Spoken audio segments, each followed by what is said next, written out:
what lessons or what inspiration, what knowledge we can glean from surfing. It's very profound.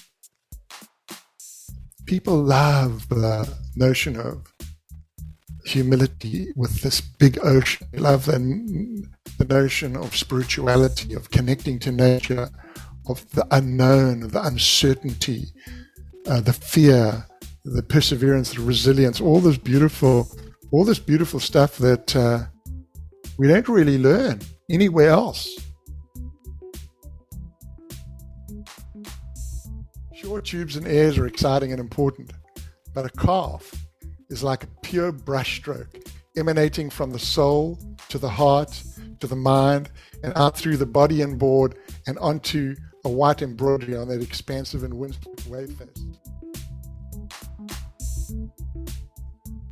That is a couple of quotes from today's guest, 1977 World Surfing Champion Shaun Tomson.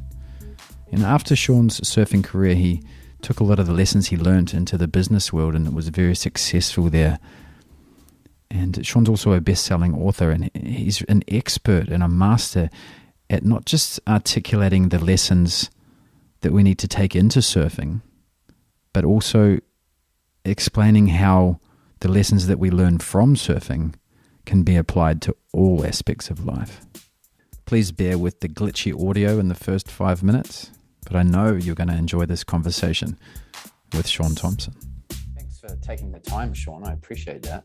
First, let me say, the book, The Surfer and the Sage, thoroughly enjoyed that on many levels, actually, not just the content of the book, but the format and the succinctness of it. Because sometimes when someone recommends a book or I have to read a book or something, sometimes I cringe because I know it's going to be a 16-hour mission of just blabbering on. But this is so succinct and concise and very digestible and very profound as well. So well done on that book. Thank you. Yeah, no, we put a lot of thought in. Even the book, the concept came together in 5 minutes. We met, Ben Shear and myself, and I'd heard about him. He had heard about me. A mutual friend introduced us. We had lunch. And we'd been chatting for about 5 or 10 minutes. And he said to me, "Hey, Shaun, let's write a book together." And I went, "Cool. We'll call it The Surfer and the Sage." And he said, "Okay, guide to survive and ride life's waves. Done."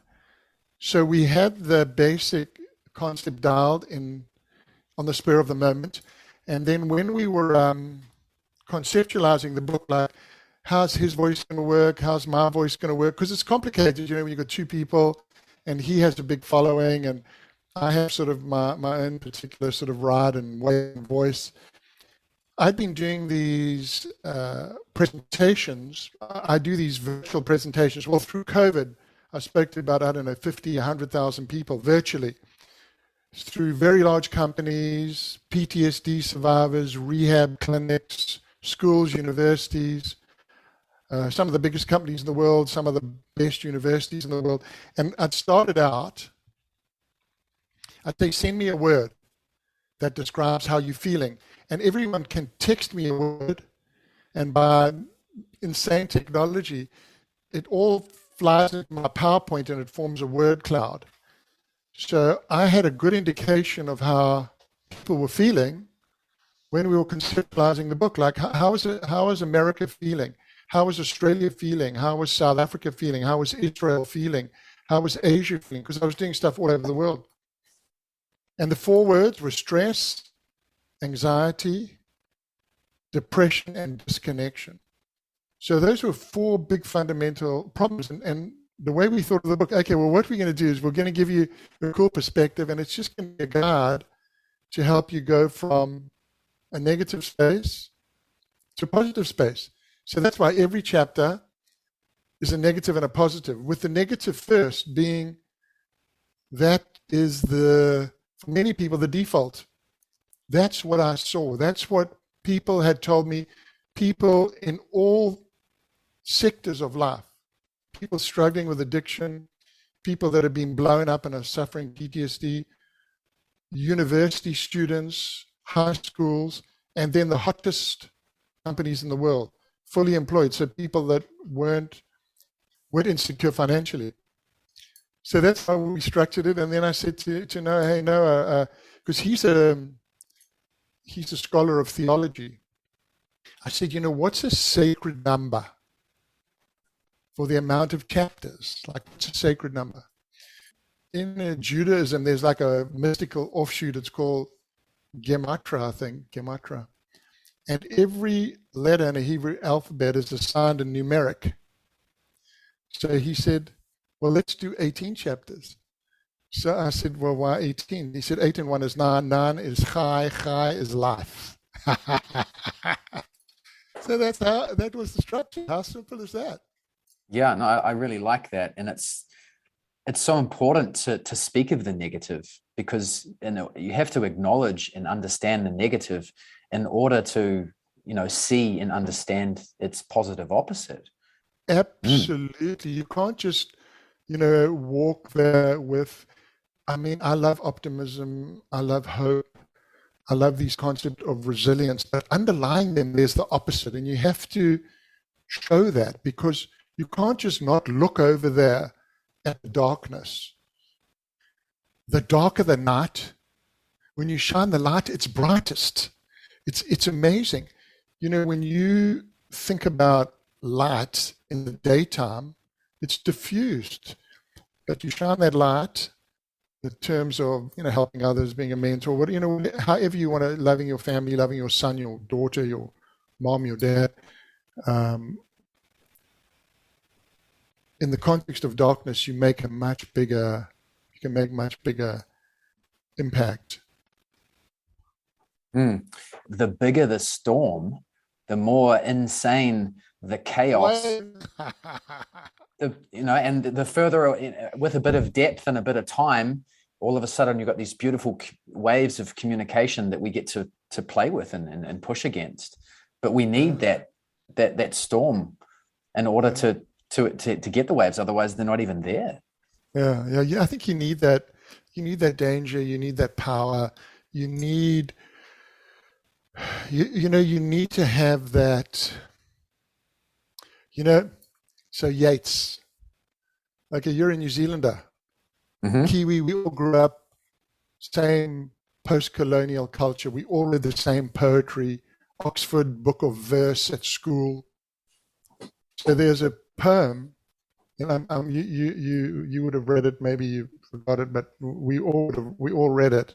And I remember reading it when I was about 15. And he goes, a lonely impulse of delight drove me to this tumult. I balanced all, brought all to mind. The years to come seemed waste of breath in balance with this life, this death. He's talking about an airman that's going up there to fly against the Nazis, against the Germans. This was before Nazis, against the Germans' First World War. And how this pilot does it for the sensation. And that's why we surf. We surf for that sensation.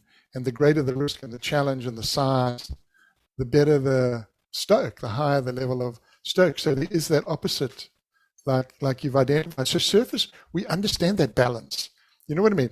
Okay, we get up on the board for the first time. There's the literal aspect of balance, but also there's a lot of balance that, that we understand and there's a lot that surfing gives us that we don't even know, and we're not even conscious of it. But out there in the lineup, most of the time there's this connectivity, not just with the ocean and the spirituality, but with the other people out there. We don't know them. Most of the time I'll go surfing.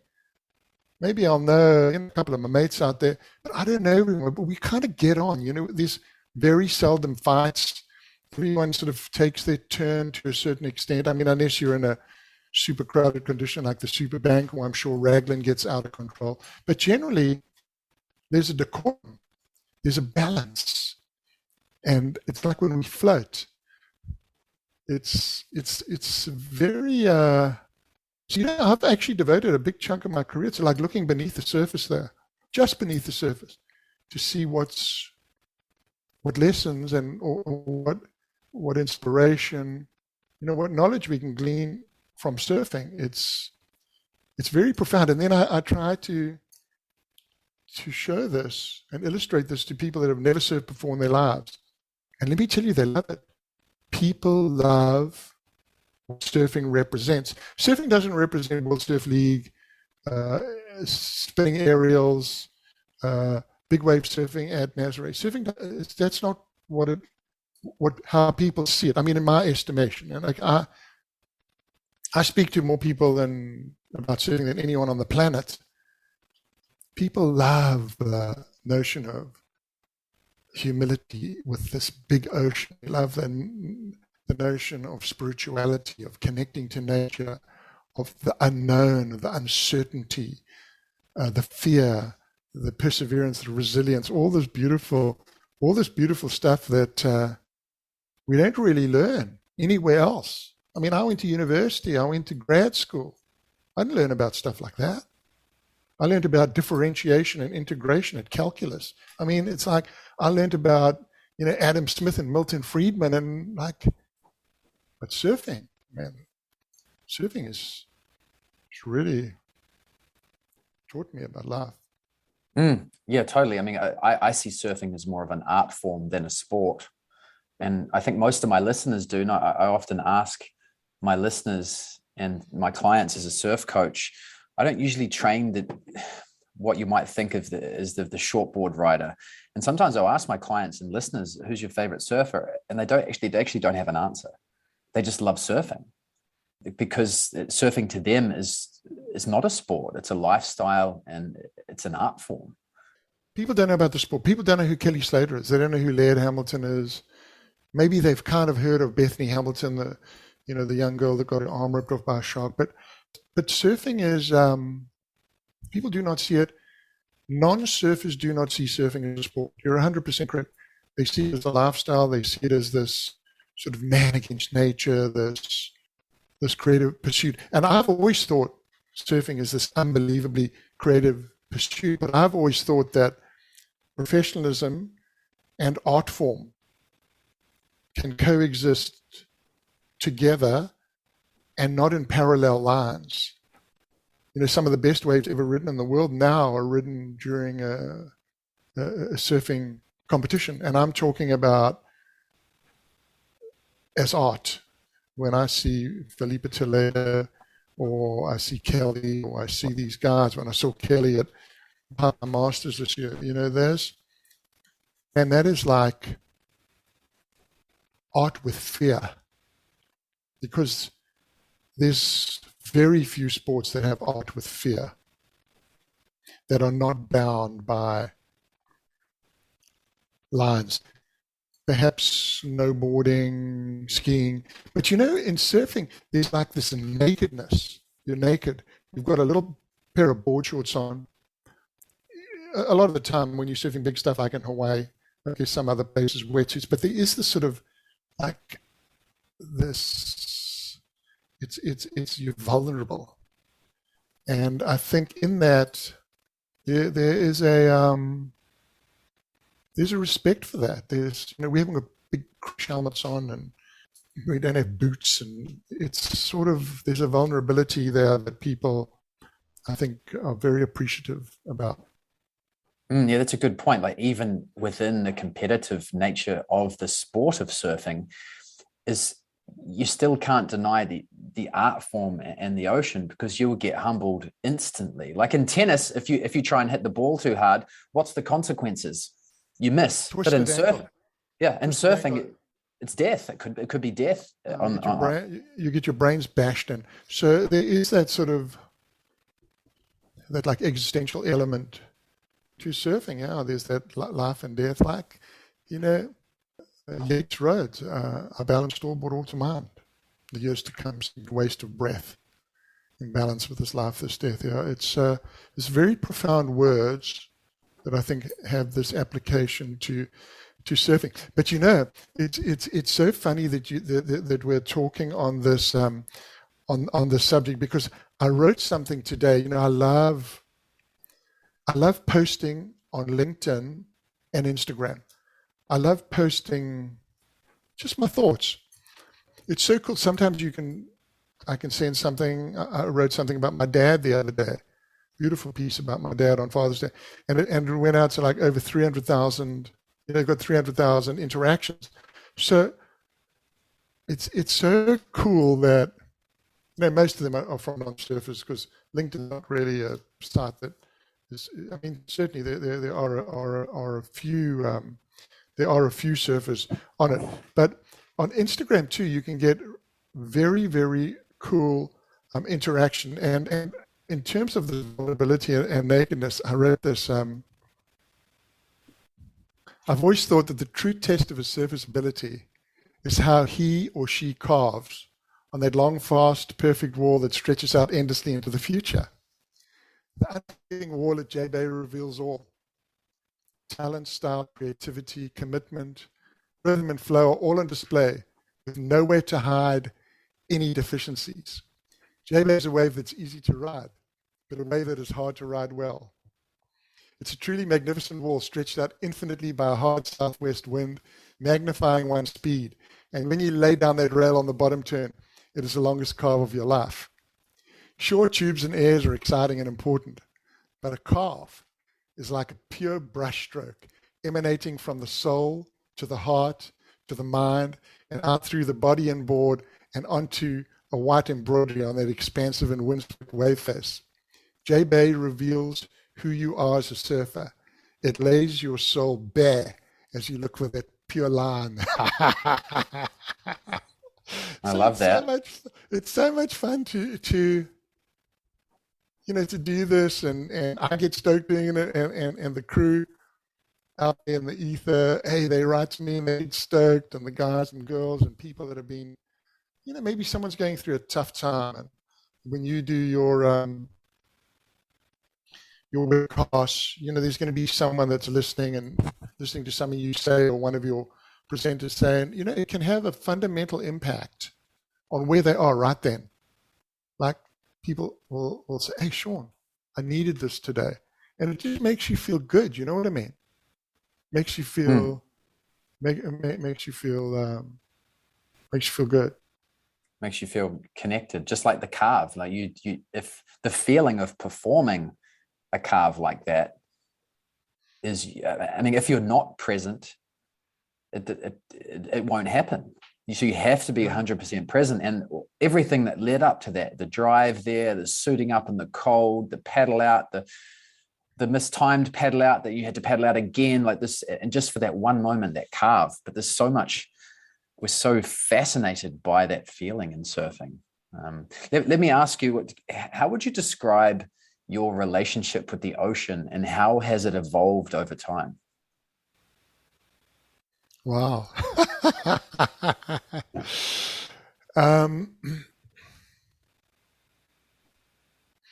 It's interesting that Noah, when I said to him, how many chapters should we have? And he said, well, we should have 18 because it represents high life.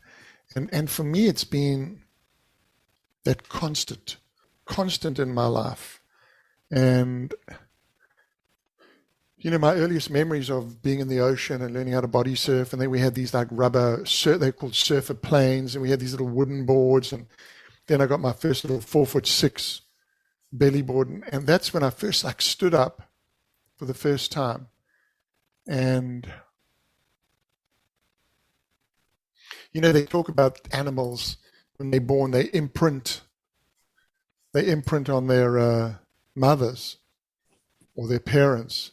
And when I stood up for the first time, it was like I imprinted on the ocean. You know what I mean? The ocean was such a big part of me, and I can still remember that wave. So there's just been this wonderful connectivity, but it's been multi-dimensional, and it really has, Michael. It's sort of, and it's evolved. At first it was like the sensation and the love and the fun, and then the competition thing started, and I loved competition. And then my whole tube riding thing evolved. And then I went to Hawaii and started winning over there. And then, riding a different way at the Banzai Pipeline and winning there. And then being part of this movement where we turned this lifestyle into a sport and an art form that we could get paid for.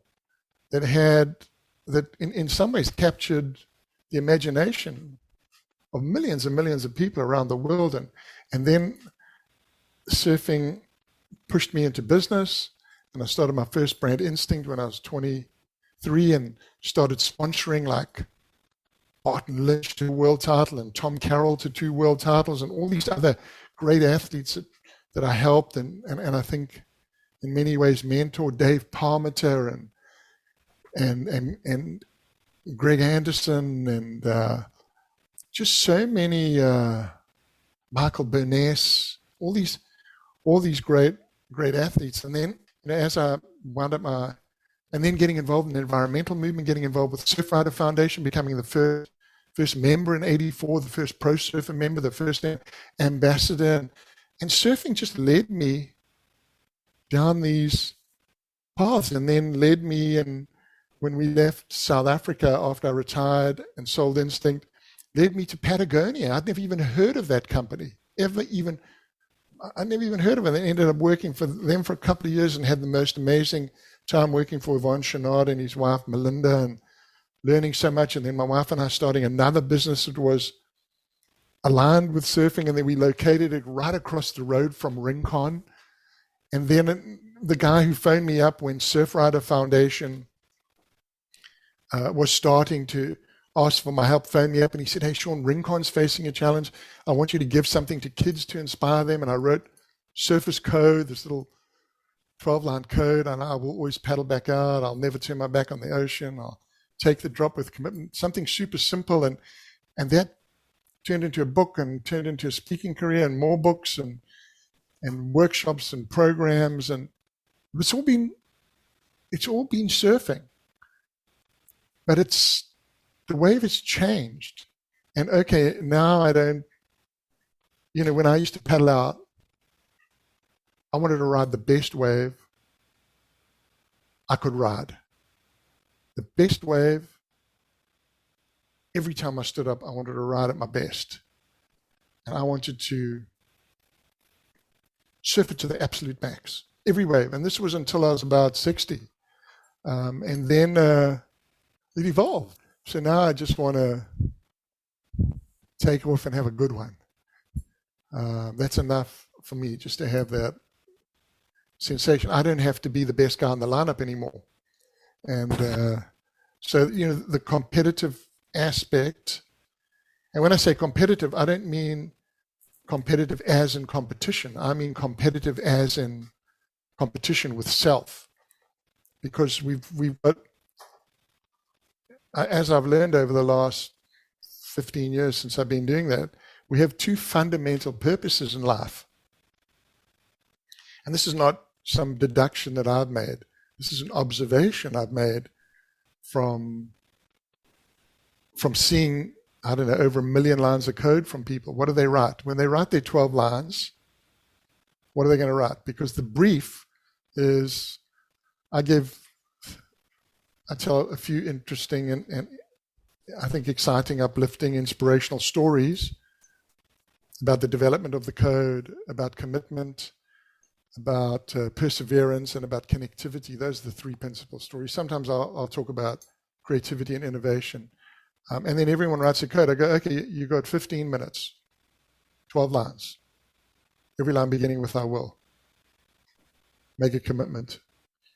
And everyone writes beautiful lines. I will pray, I'll have faith, I'll be a better father, I will do what I say I will do, I'll live a life of integrity.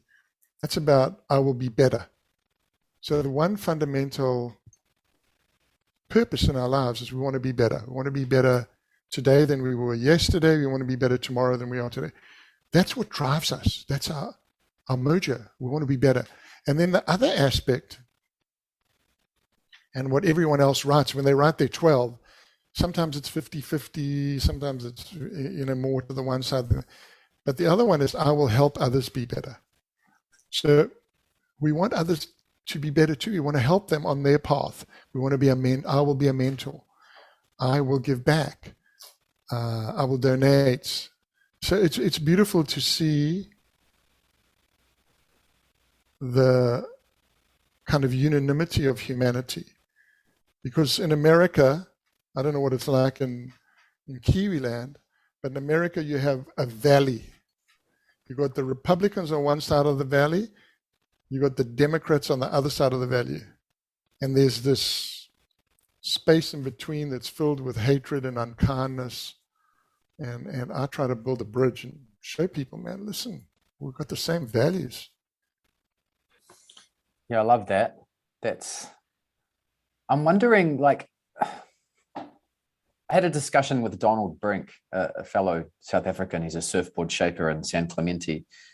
And we were talking about how mine and his relationships with the ocean and surfing had evolved. And I'm going to put it to you, and I'd like to hear your thoughts on it.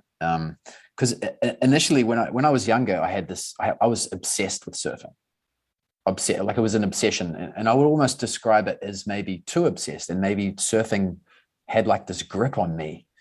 And then you could argue that for the competitive surfer, that may be even necessary, but I'm not a competitive surfer, so I think that was detrimental to my relationship to the ocean and to surfing. And a word Donald threw out there, which I agree with, and I think is how my relationship with surfing and the ocean has evolved over the years, which is I'm not so obsessed with surfing anymore, but I'm still extremely fascinated. I'm just wondering how those two words, obsession and fascination. So for me, I'm not as obsessed with surfing, but I'm as stoked with surfing. So when I was on the tour, there was no one in the world that surfed more than me. No one. I spent more hours in the water, and I didn't spend more hours because I wanted to practice to get better and be the best, because I just loved it more. A mate of mine, he lectures up at Stanford. He interviewed me, and he said, Shaun, I use what you said to me when I teach the kids up at Stanford Law School. I talk about passion, man. I talk about stoke. That I asked this pro surfer, Formula number one guy, why do you think you're the best? I said, I know why. I know, because I was the most stoked. So yes, I can't surf every day, but I'm still stoked with the feeling, with the thought process, with what it's given me. When I wrote my 12 lines, and one of the lines I wrote was, I'll catch a wave every day, even in my mind. So, yeah, that thought, I can close my eyes right now, I'm going to get right back on that wall at J-Bay, and it just gives me that feeling of stillness, of connectivity, of challenge, of stoke, of exhilaration. I can smell, they have this aloe there. They call it fynbos. It's like an indigenous flower, and it's just got this amazing. I can smell it right now. So, yeah, I understand the fascination aspect, and that is sort of more from an observational point of view. But stoke is like the internal connectivity to it all for me. And I get people say, it's a cliched word. I don't think so. Stoke is uniquely from our tribe. You know what I mean? Yeah. That burning obsession, that feeling of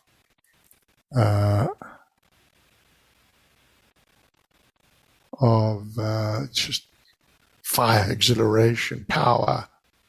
Yeah. How does that how do I word this? How does I like the word stoke, but how can, if this is too personal, you don't have to answer, but are you stoked to be in a relationship with your wife still? I've been married now for 35 years. But the connectivity between humans, it's sort of like a wave. You know, it's like a tide, sort of has its ebbs and flows. But the stoke for a wave, it's constant. It doesn't flow up and down like the tide. It's like a channel. It's like a plug. plugged in. That's what it's like. That's what I feel like. That okay, the ocean directly from my house here is maybe half a mile away, but I can feel it. You know what I mean? I tell you what, when I was in South Africa, when I lived there, I could walk outside. I could taste whether the surf was going to be insane or not. I could taste it. I swear. I could walk outside, I could feel it, and I could taste it. I'm not talking, I looked at the synoptic chart, or I looked at a weather prediction. That's how connected I was. But it's interesting. There's a difference between Stoke and obsession. There's a difference there. I always wanted to do like lots of things. Well, not going to say lots of things, but I always loved to do different things around my surfing that kept my surfing alive and interesting and vital. I mean, I used to spend so much time in the shaping bay with my shapers. I worked with the 34 best shapers in the world. And during my career, I would go in the shaping bay with all of them. Rusty Priestendorfer, Al Merrick, Bill Barnfield, Spider Murphy, all the best guys. And I would stand there while they made my boards. So, I had that, I love, and they'd cut the blank out, I'd stand on the blank. And so I really had that, really a wonderful relationship with shaping. Then I was a student at the same time, learning, because I always thought that learning was the way to get the edge. And then I loved the entrepreneurial aspect as well. I love giving back to kids. I think I gave my first talk when I was 19 years old at a school. I was terrified, but I love to do interesting stuff around surfing. So it wasn't like sort of one thing, just the one. It kept it all alive and vital for me. So there's always sort of that. I like the word mastery, because not in terms of how you're going to master surfing, but it just gives that sense of, I'm just going to be a little bit better. I'm going to just betterment. Some of my friends that are really clever and they're really great writers and stuff, I always call them a sensei. I always call them, they're like a teacher. They've mastered, they have this great sort of mastery. But they're probably, you'd only call them that because they're still actually wanting to learn. They're still learning. Yeah. And let me tell you, the best companies that I deal, some of the companies I deal with, the best ones, are the ones that have this philosophy of lifelong learning. So I'll tell you what surfing, one of the things I think surfing really teaches you is humility. So the best companies and the best CEOs and the best leaders, they have this humility that they're interested in this concept of lifelong learning. So what happens is the way I work out, I'll work with a big company and they'll pay me to go there and present a workshop and do a keynote. It might be at a huge conference or whatever. It's all different kind of ways, or it might be virtual.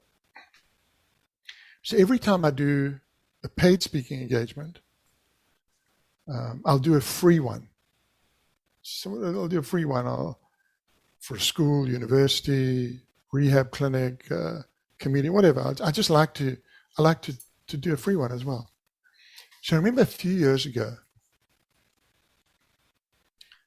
the surfing industry was really on the ropes in a very bad way. And I remember I phoned up the biggest company at the time, and I spoke to left a message for the CEO, and I said, you know me, I work with the best companies in the world, best universities. I would love to come and do a program for your team. It's free. I just want to help your team. No. I'm not surprised. I didn't even get a call back. And and my wife said to me, Shaun, why do you even contact those companies? Because they have no respect for you. They have no respect for learning. They have no respect for the team members. And that's why they're in the They are having such a hard time. Okay, it's not all companies in surfing. You know, my wonderful friend Paul Nordy's got this great brand called Whistler, and he's like full soul, and Patagonia is like unbelievable. That event Patagonia for my new book there the other night. But there is a whole crew of companies that know everything about everything. And it's sad because surfing teaches us so much, and it teaches about humility and about learning. I mean, what surfer ever won a world title without falling on his arse a gazillion times and paddling back out? But a lot of people, maybe in these companies, haven't actually surfed, so these are lessons that could help them. Well, that's the road that they travel on. And it's sad to see that these big outfits that are representing the essence and soul of surfing are not looking at how surfing can actually help them. They built on Stoke. Get back in touch with it. Plug in. Well, time will sort that out. Tends to, but I think there is a sector of the surfing world that sees surfing as very shallow, very selfish, and that's actually one of the I don't think that's my listeners, but what a lot of beginner surfers sometimes have to deal with is that sort of old school entitlement surfing, part of surfing that you were sort of alluding to. Any advice for newcomers to the art and sport of surfing, ways of dealing with that aspect of the surf world? Yeah, I think for people that are getting into it for the first time, I really encourage them, just read Surface Code, little card that I wrote. You can find it on the web. It's free. I'm not trying to sell it or anything, but it's just 12 lines, and read it and think about it. I will paddle back out. I will paddle around the impact zone. I will never fight a riptide. These are both literal and both philosophical commitments here. I will watch out for other surfers after a big set. So, there's a lot there that a new surfer can glean from those little 12 lines. And then if you're beginning, don't go and ride the A-class waves. You don't have to go on the best day at Raglan when you've been surfing for 3 months. Just don't do it. It's going to be unpleasant for you, and you're going to be a danger to people around you. And so firstly, become proficient and be respectful in the water. If someone's been paddling, if someone's been waiting for a wave, don't paddle around them. Just wait your turn. When I say get into it, I'm often say to people in the lineup, I'll be sitting waiting for a wave and it's my turn and someone will paddle straight past me and I go, hey, it doesn't work like that. You need to wait your turn. And let me tell you, in my career, I was very, very competitive and I was very tough in the lineup, but I was very fair. Very, very fair.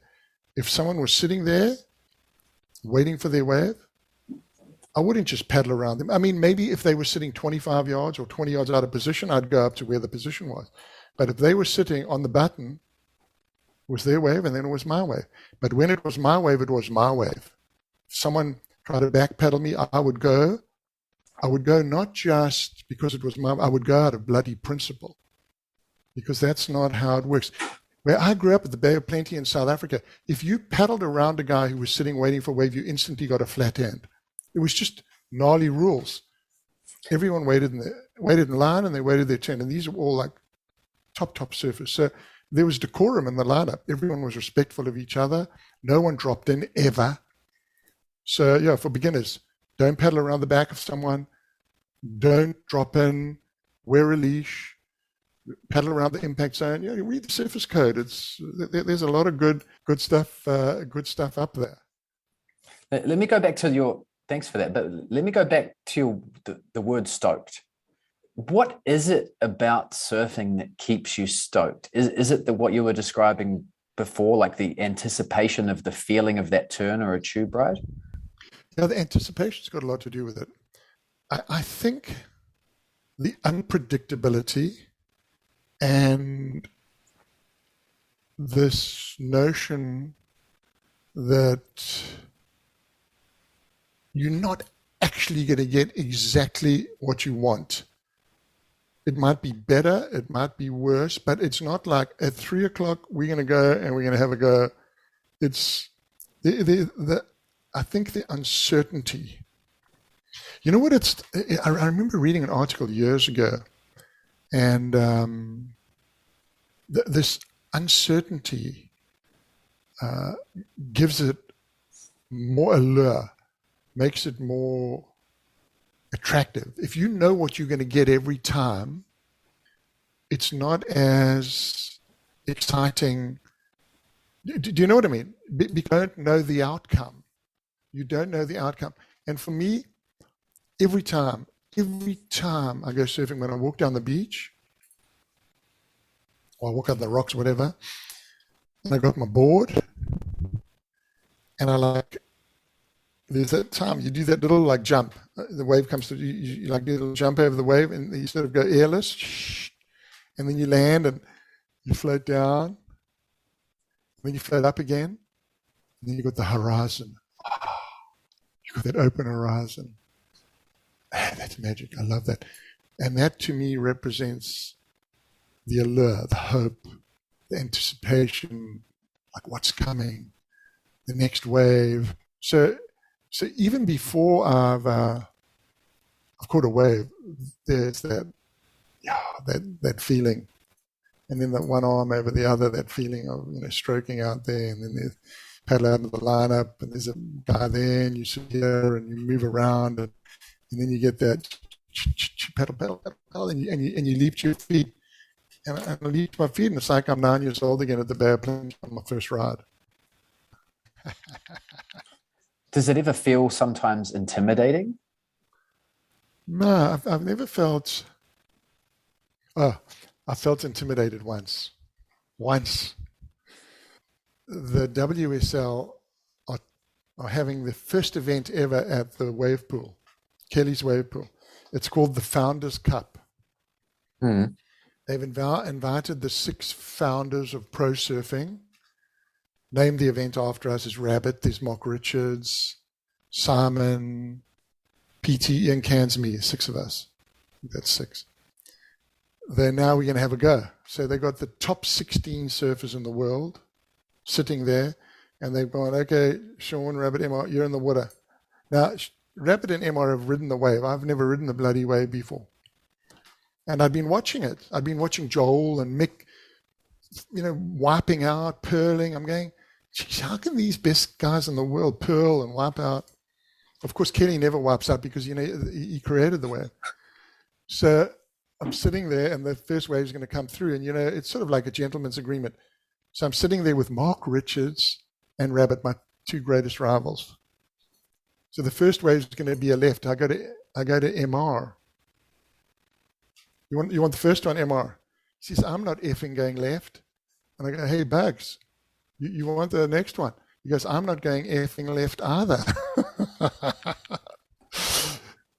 They're going, you're up. So the wave is tricky in our front side, but now backside. I have never taken off. And I've got the 16 best surfers in the world, and all the media watch going, hey, now I'm intimidated. I think I'm going to duff it on my face plant. So then I was that, and I can remember paddling into that wave and thinking, I was intimidated. I did feel intimidation there. But I got up, bang, bang, bang, bang, bang. I shredded it. And then I went right into the pit, the same place where I saw Mick Fanning and Joel Parkinson nosedive. Same place, after about 5 or 6 maneuvers. But I did redeem myself. Mm. But that's a whole new aspect there. The whole the whole wave pool thing. I mean, it's mind blowing how, what Kelly's done. I tell you what, Kelly, his contribution to surfing won't be understood for another 10 years. It's incredible what he's done from both a pure surfing perspective, changing boards, the super thin little Persian slippers with a flipped, narrow, thin, and then going to ultra short 5'8" when everyone was on 6'1s. And I mean, he just, his whole technique for riding inside the tube backside, and then the wave pool, and it was really cool. I remember when Quicksilver appointed a new CEO, a guy called Andy Mooney. He's come out of the garment business, and he hired a new marketing director that came out of rugby. You know what I mean? Our religion. The guy said, "What do we want with a 40-year-old ball guy?" And I remember hearing about this, and I'd heard that Kelly went in for a meeting about renegotiating his Quicksilver contract, and I'd heard, I don't know whether it's true or not, but I'd heard that the guy kept him waiting for like 3 hours. Sheer, like, what a bloody insult. So eventually, and who knows whether it's true or not, but I'm just saying that's what I'd heard. Anyway, Kelly split up from Quicksilver and went on and did his own things. And I watched the market cap of Quicksilver. So I looked at the market capitalization of Quicksilver, the worth of the company. So share price multiplied by number of shares outstanding. I looked at the share price before Kelly left and after Kelly left. And there was no other incidents that could materially affect the stock price. There was an erosion of $250 million. They lost $250 million by not keeping a 40-year-old ball guy on the payroll. How about that? How about that marketing director for a beautiful decision? Yeah, well, that's a hard lesson to learn. It's a hard lesson to learn. What do you think all great surfers have in common? I think they have commitment. I think they have Stoke. I think they have creativity. I think they have imagination. I think they have flow. They have speed. They have power. They have aggression. They have rhythm. And all of them are unique. Unashamedly unique. When I think of the greats during my period, so my period really started with the shortboard revolution. So for me, the greats, starting the shortboard revolution, Midget, Nat, Wayne Lynch, those three for that shortboard revolution. And then there was the Hawaiian, Rina Abelera, Barry Kanaiapuni, Jeff Hackman, Larry Bertelman, and then all those amazing Aussies that came up through my period, Rabbit, Ian, MR, PT, and later, Tom Carroll. I mean, these guys were like, they were every one of them was so different. They derivation is a curse, but it can be a form of inspiration. But there's just too much derivation. There's too much. I'm just saying, not as some old guy making a pronouncement, but as I said, there's too much artifice and not enough art. I love it when I'll see someone out there and they'll just like go off differently. Philippe Toledo, John Florence, these guys are they're supernaturally talented, but they've got their own things happening. You know what I mean? They got that. John's got his like skateboard arms by his side. Philippe's got his kind of like power, jujitsu style, he's like a ninja. The way he does his carves, he doesn't just carve, he carves and jags it at the same time. And then, John with those beautiful, sublime, extended, like carves, like he's riding a single fin from 1970, a pintail that's 11 inches wide with a big, gnarly, hunking single fin on the tail. Just keeps that rail in the water for so long you can have a nap. So yeah, these are the great ones are unashamedly authentic. Like the great words. What's the best surfing advice you ever received? Well, from a competitive perspective, it came from my father. When you win like a gentleman. When you lose like a man. So that for a young boy was very profound. And then for me, I always like to tell people that the words of others are important because that's how you learn. But for direction and action and a path, your words are the most important. The words that you write.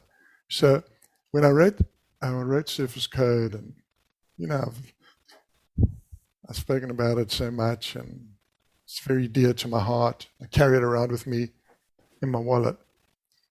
I wrote a line in there which has been my best advice to myself. Because when I wrote those words, my life was on an amazing trajectory. I had a company that was really successful, that $1 billion company wanted to buy. I had a new book at the publisher. I was surfing, still surfing. Amazing. And I wrote, I will always paddle back out. And then I lost my son. But those words, man, helped me. I gave advice to myself. And I took my words to heart because it's my code. And everyone can write the code.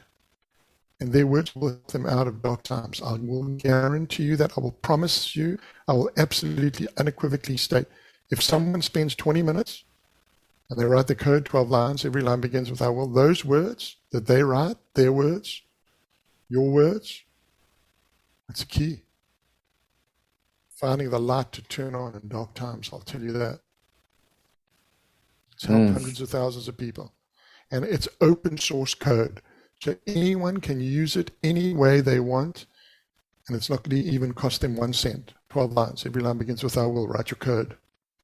Write it with your family, write it with the people you love, write it with your colleagues at work, write it with, if you're in a rugged team, write it with your rugged team. If you're in a soccer team, write it with your soccer team. If you're in a rehab clinic, write it with your compadres in the rehab clinic.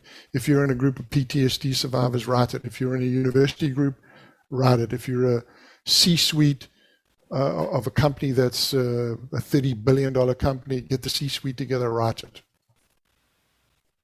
It's important advice because we can do all of you can read this piles of books on motivation and positive thinking and philosophy that you can read and you can get everyone's take on it. But if you don't sit down and translate that that stuff into your own words and use and put pen to paper and put a motor action to that, it doesn't translate. I put it, it's in my wallet. A lot of people cut it out and they put it on their screen or their computer, or they keep it in a drawer, and it's got a lot of power. This very famous university here did a study on the method, and they studied 3 companies that I'd gone to, big companies, and they said, Shaun, interesting. This is the most transformational. They call it an intervention. This is the most transformational positive intervention that we've ever studied. I went, well, that's pretty cool. He said, here's some of the quotes we've got from the participants. I wasn't involved in the study. I just gave them I'd done events there. I gave them the names and they went off and interviewed me. So I lost 40 pounds as a result of writing my code. How about that? I lost 40 pounds. I wrote the code with my 8-year-old son. We put it on the refrigerator. Our relationship's better. It's working. My code's like my North Star. My code is freaking incredible. These are not my words. So that's what's a stoker. What stokes me up the most is that it's like, you know what it's like? Like this little code, it's like a little board that someone can jump on it and they can write it on a new wave. That's what it's like. Those two words, I will. There's a lot to them. First, because if you're going to sit down and write I, you're like, oh, who am I? Oh, I, me. Oh, I will. That's like, oh, that's a commitment. Oh gosh, that's also my will, my strength. Oh, so it's not like those two words, I will. It's so simple yet so profound when you start thinking about it. Yeah, and it's you're going to do something. You know what I mean? It's about hope. Like this young girl wrote to me and she said, "Oh, Shaun, I've been really struggling, and thanks for coming in and speaking, and I've been having mental problems, and it's been tough through COVID, etc." But she said, I got to tell you, thank you for the hope that you've shared with me. That's what it's about. It's about hope, because it's about not right now. It's about that moment in the future, I will, that you're going to cross, that you're going to go towards. It's like surfers, when you take off, you're riding towards a place. Yeah, I must say, surfing has given me so much, Michael, and I'm so grateful. I'm so appreciative. It's helped me out of some tough times, and I get so much joy now of doing these presentations for large companies, for schools, universities, whatever. I love to be able to share what surfing's given me.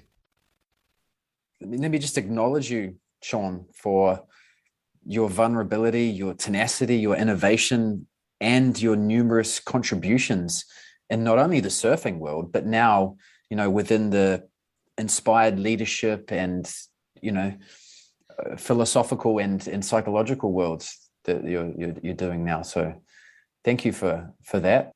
It's awesome to see. And thank you. I've got one final question for you is, let's say in some hypothetical situation, you've got to leave us from this world eventually. And on that day, sadly, you have to take everything with you, all your books, but you're allowed to leave us with 3 sentences. What would those 3 sentences be? The first sentence, I'll always paddle back out. The second sentence would be, I will know that there will always be another wave. And the last sentence would be, I'll realize that all surfers are joined by one ocean. That would be it. But I want these 12. That's my epitaph right there. Yep, and they shall be there. All right, thank you. Shaun, do you have a website that you can point people in the direction of? Yeah, I have a website called shauntomson.com, and you can go there, you can learn a bit more. There's a couple of videos up. But anyone that's listening, I encourage you, of course, write your code. Like I say, it's open source code. Take it out with your family, friends, colleagues, whomever, and use it any way, shape, or form you want to. But connect with me on LinkedIn. I mean, if you have interest, connect with me on LinkedIn or Instagram. LinkedIn's pretty cool because you can have a little bit more of discussion on there. I love connecting with people. And I'll tell you this. So maybe there's a listener out there that can help me with something. So I'm coming out to Australia in September. I'm doing a couple of events. I'm doing an event for a group called the Young Presidents Organization in Sydney. Then I'm doing another event for the Sunshine Coast City Council. And then I'm doing an event for a charity, which is a pretty cool charity called the Board Meeting Surf Charity. So that's going to take place in from the 19th to the 23rd of September. But it would be so amazing to come down to New Zealand for a day and do a cool event down in NZ. I would love it. My father loved New Zealand. He went there to watch the Springboks play rugby in the 60s. And he actually met a beautiful New Zealand girl and brought her back, wanted to marry her, but she decided to bail out. But I would love to go to New Zealand. So if anyone out there is interested, hook up with me. Let's do something. Right. Let's inspire a corporation, and then we can do a corporation, and I'll do a free one for a university or a school or whatever. It could be insane. Would love it. Okay, so that would be late September. Yeah, it would be like the 23rd of September in that okay. area. Yeah, if someone has interest. Yeah, because like maybe there's a big multinational out there, or just a cool company that wants to uplift, inspire, and re-engage their team members.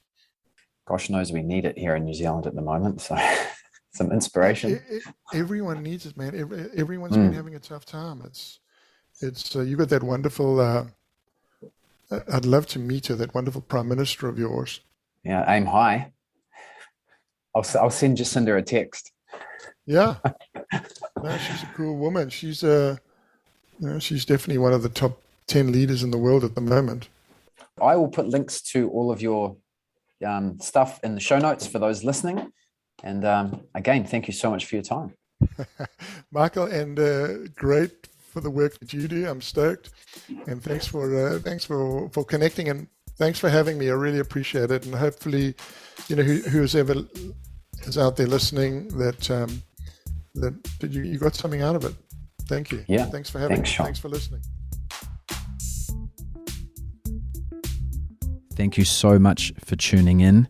Please, if you enjoyed this episode, share it with a friend, maybe even a non-surfer friend. Any feedback, comments, questions, mike@surfmastery.com, or engage on Instagram @surfmastery. Until next time, keep surfing.